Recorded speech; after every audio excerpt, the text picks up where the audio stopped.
Now, Team USA's bobsled teams are also getting ready for medal events coming up this week, and two men with Maine ties will be in the four-man sled. Frank Del Duca is a Bethel native, and one of his teammates is an old friend. We'll get to that in a minute.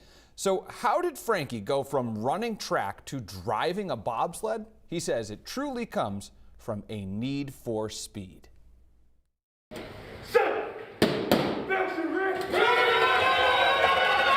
Everything's just been about racing and going fast.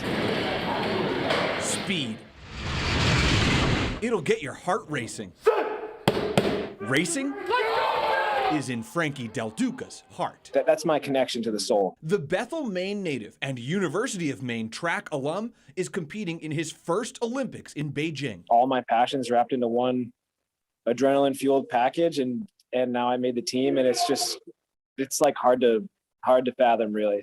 Del Duca spent his first 3 years in bobsled as a push athlete and spent the last 4 as a driver. When I was a push athlete, I never saw the speed. I just kind of felt it. As a driver, I love the camaraderie of the four-man sled and just how fast it is, because the push is so much faster. A larger sled, not much more weight, but double the manpower. And you have 4 hyped up guys pushing as hard as they can, so it gets out like a bullet out of a barrel of a gun. More body weight in the sled means more pressure, more G-forces, more speed.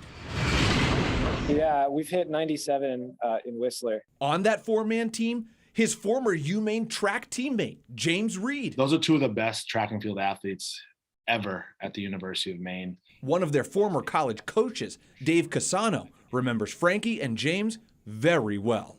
Anybody who's ever been a part of the program would echo that same sentiment. They ran the 4x100 meter relay together. Especially at the top of the mountain, about to get into a sled and start humming it at about 88 to 90 miles an hour.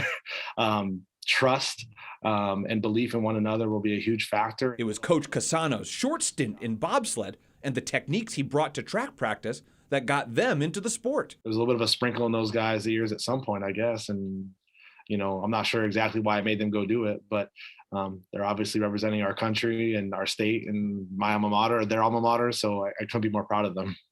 Those are two gentlemen that were incredibly driven, extremely coachable, and had big desire to be successful. And that makes a coach's job really, really easy.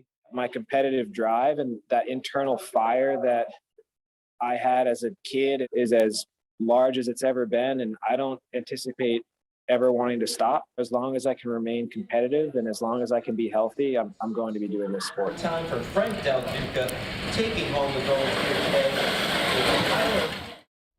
He certainly hopes he will take home the gold. Frankie will also compete in the two-man sled race. He's also in the U.S. Army's world-class athlete program, just like Maine native and luger Emily Sweeney. She's actually Frankie's superior. He says that program has helped him follow his dream, since bobsledding is one of those self-funded sports.